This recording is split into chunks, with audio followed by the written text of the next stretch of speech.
Example और मैं अंशु जी आपके सामने रख देती हूँ, दर्शकों के सामने भी रख देती हूँ। नॉर्थ के केवल 2 स्टेट की ही अगर मैं बात करूँ, यूपी और बिहार, उन्हीं का जो प्रपोर्शन है वो 25.1% बढ़कर हो जाएगा, मुकाबले दक्षिण के जिसमें आप तमिलनाडु, केरला, आंध्र प्रदेश, तेलंगाना और कर्नाटक को आप जोड़ लेते हैं तो वो भी प्रपोर्शन जो है वो 18.0, मतलब इतना बड़ा वो डिफरेंस दिखाई दे रहा है।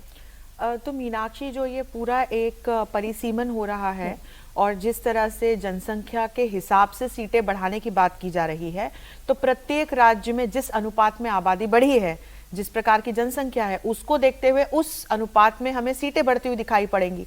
तो केरला में जैसे हम लोग देख रहे हैं कि 20 से 23 तक सीट जा सकती है। तमिलनाडु में भी इसी तरह की मतलब कम बढ़ोतरी के हम आंकड़े देख रहे हैं। तमिलनाडु में 39 से 51 हो जाएगी, केरल में 20 से 23 हो जाएगी।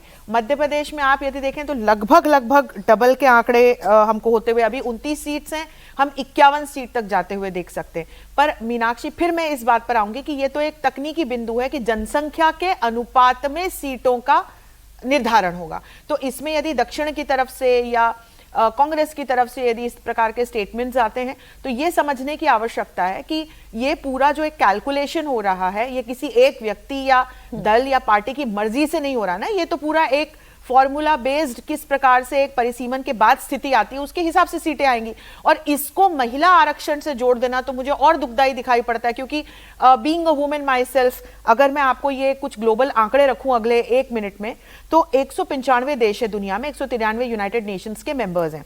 अब मैं आपको ये बताऊं कि कुल जो कंपनीज है उसमें मात्र 6% सीईओ हैं। फॉर्च्यून 500 कंपनीज में मात्र 4% सीनियर मैनेजमेंट और सीईओ महिलाएं हैं। मात्र 21 देशों की जो हेड ऑफ द कंट्रीज हैं वो महिलाएं हैं।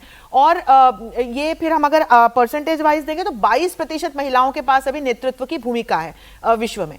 पंचायती राज के लोकल गवर्नेंस के स्तर पर देखें तो अपने यहाँ एशिया में 41% का आंकड़ा है। अब भारत का एवरेज देखें तो अपने पास महिला नेतृत्व अभी 14.4% के लगभग है, और लोकल गवर्नेंस में लेकिन अपना बहुत अच्छा आंकड़ा पहुंचा है, ये 47% है। तो ये दुनिया के लिए एक केस स्टडी है। पर बाकी की जो हमारी लोकसभा, राज्यसभा की जब हम बात करें, विधानसभाओं की बात करें, तो वहां महिला नेतृत्व अब चाहिए, वो दिखाई पड़ता है जनसंख्या के अनुपात में मीनाक्षी। इसीलिए सीटें बढ़ाने की भी बात की जा रही है, ताकि वो टोटल जो अभी सीट्स हैं उनका जो नेतृत्व है उस पर कोई असर ना पड़े। तो इसमें फिर राजनीति करना मुझे कम से कम बहुत ही दुखदाई लगता है ये। लेकिन समस्या क्या है ना कि ये जो बात अभी अंशु जी कह रहे हैं, अजीत जी, कि 2 चीजों को ये जो जोड़ने की कोशिश हो रही है कि डिलिमिटेशन आप कर रहे हैं और उसके साथ महिला आरक्षण को आप जोड़ रहे हैं।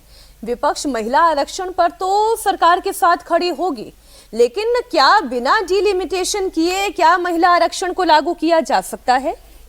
देखिए ये बहुत ये पैराडॉक्स है, बड़ा भारी इसका ये विरोधाभास। एक तरफ सोनिया गांधी ये कह रहे ये तो यूपीए का बिल था, और फिर अपने ही बिल के साथ वो खड़ी ना हो। यूपीए का भी बिल था, एनडीए का भी बिल था, जिसकी सरकार बनती है वो कहता है कि हम महिला आरक्षण लागू करना चाहते हैं, और कोई लागू नहीं करता है। भाजपा की भी अटल बिहारी वाजपेयी के नेतृत्व में 6 साल की सरकार थी, बाकी सारे काम हो रहे थे, महिला आरक्षण नहीं लागू हो रहा था। कांग्रेस की सरकार 10 साल रही, मनमोहन सिंह की, बाकी सारे काम हो रहे थे, महिला आरक्षण बिल नहीं पास हो रहा था।